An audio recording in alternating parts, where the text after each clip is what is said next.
आज हम पुराणों के सांस्कृतिक महत्व के बारे में चर्चा करेंगे।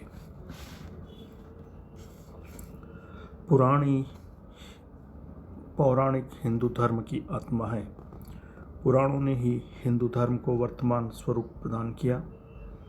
पुराणों में जिस धार्मिक और सांस्कृतिक समन्वय का परिपाक हुआ, उसकी तुलना विश्व के किसी अन्य धर्म से नहीं की जा सकती।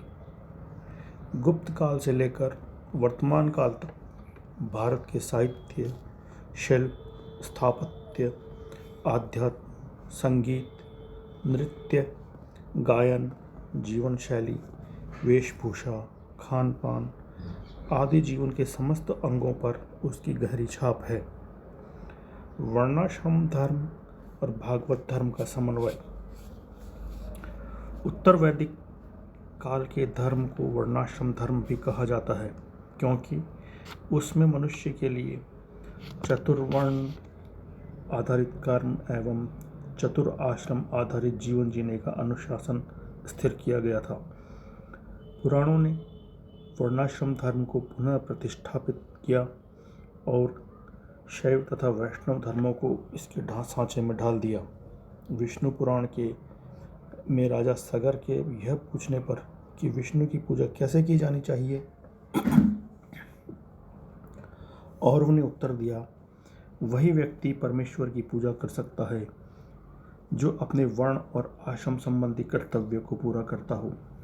कूर्म पुराण में देवी कहती है, मोक्ष की प्राप्ति के लिए आत्मज्ञान के साथ साथ वेद विहित एवं स्मृति सम्मत वर्णाश्रम धर्म का पालन करो।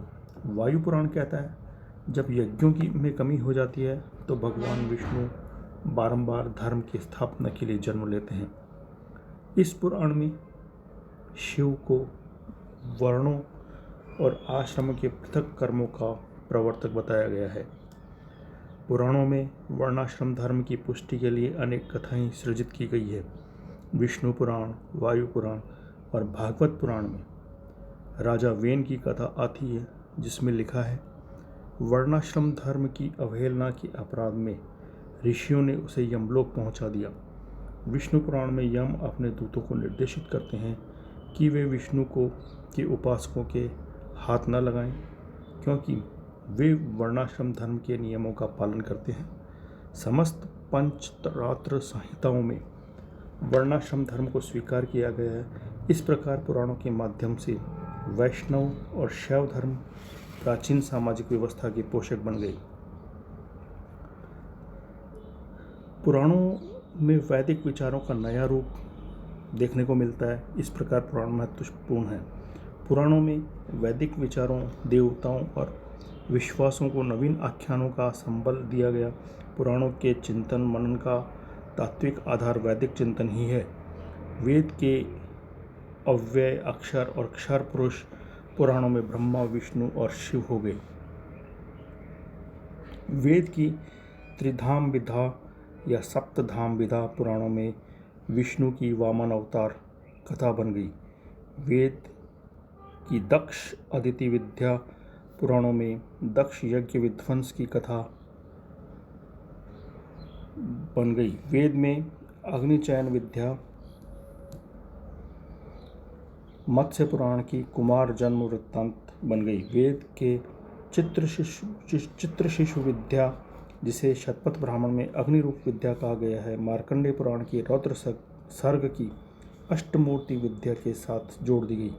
इस प्रकार वेदों की सोम विद्या, विराजधेनु विद्या, देवासुर विद्या, भृंग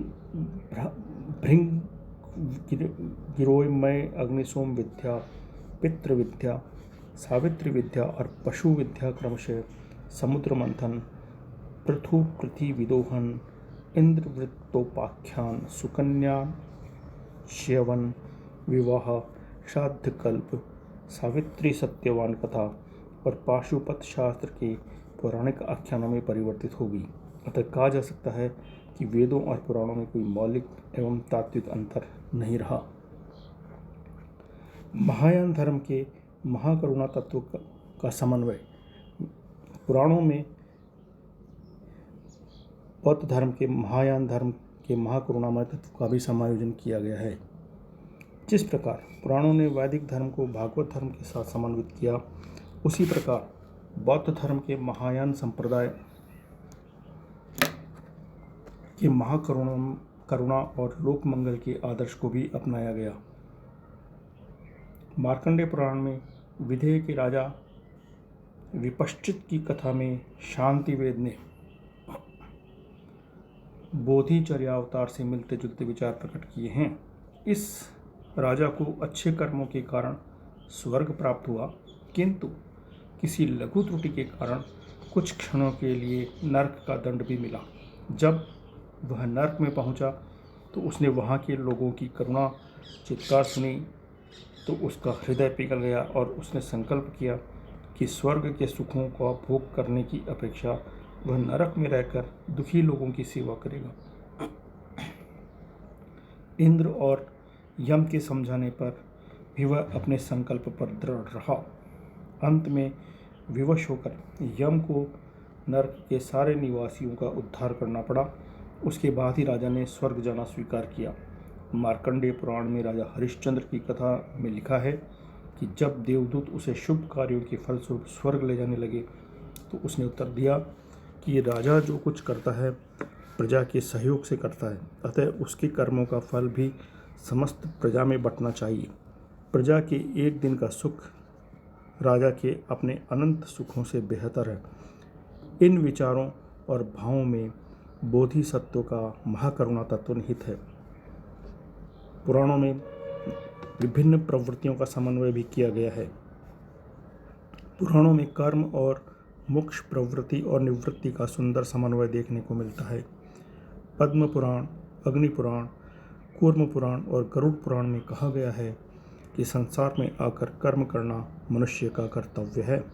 विद्याध्ययन समाप्त कर विवाह करना, गृहस्थ जीवन बिताना, लोक संग्रह के काम करना प्रत्येक मनुष्य के लिए अनिवार्य है। प्रव्रज्या और गृह त्याग लोक विरुद्ध होने के कारण निंदनीय है। मनुष्य में कर्म करने और उसके द्वारा सुख प्राप्त करने की जो असीम शक्ति है, उसका विकास लौकिक जीवन द्वारा ही संभव है, किंतु लोक जीवन बिताते हुए उसे साधारण धर्म और स्वधर्म का सामंजस्य करना चाहिए। साधारण धर्म सार्वजनिक और सार्वभौम है। इसमें अहिंसा, क्षमा, शाम, दम, दया, दान, शौच, सत्य, तप, ज्ञान आदि सम्मिलित हैं। पद्म पुराण के अनुसार अहिंसा सर्वोपरि है। इसमें समस्त धर्मों का सार है। इसी पुराण के अनुसार अहिंसा के साथ सत्य जुड़ा हुआ है। सत्य वह है जिससे प्राणी मात्र का भला होता है, इसलिए मनुष्य को अप्रिय सत्य नहीं कहना चाहिए। नरसिंह पुराण में कहा गया है कि मन को काम और क्रोध से मुक्त रखना अनिवार्य है, जिसके लिए इष्ट देव की भक्ति अपेक्षित है।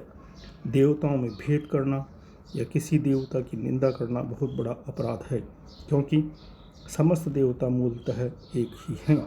इस साधारण धर्म की परिधि में व्यक्ति को स्वधर्म का पालन करना चाहिए, जिसका संबंध उसकी जाति, वर्ण, आश्रम और स्वभाव से है।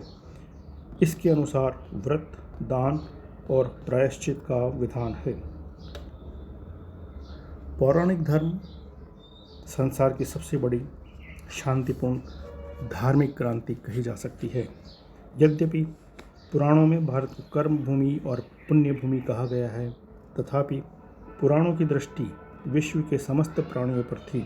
इस कारण पुराणों में निहित धार्मिक और सांस्कृतिक समन्वय का आदर्श भारत से बाहर भी फैल गया। दक्षिणी पूर्वी एशियाई देशों में पौराणिक संस्कृति का प्रसार हुआ, जो आज भी विद्यमान है। पौराणिक संस्कृति का यह प्रसार किसी तलवार के जोर पर नहीं हुआ, अपितु यह विशुद्ध सांस्कृतिक प्रक्रिया थी, जिसे विभिन्न द्वीपों की प्रजा ने सहर्ष एवं स्वेच्छा से अंगीकार किया। इस प्रकार की शांतिपूर्ण एवं दिगंतर व्यापी धार्मिक क्रांति संपूर्ण धरती पर पौराणिक धर्म के अतिरिक्त और किसी धर्म ने घटित नहीं की। इस प्रकार हम देखते हैं कि पुराणों का महत्व सार्वभौमिक है।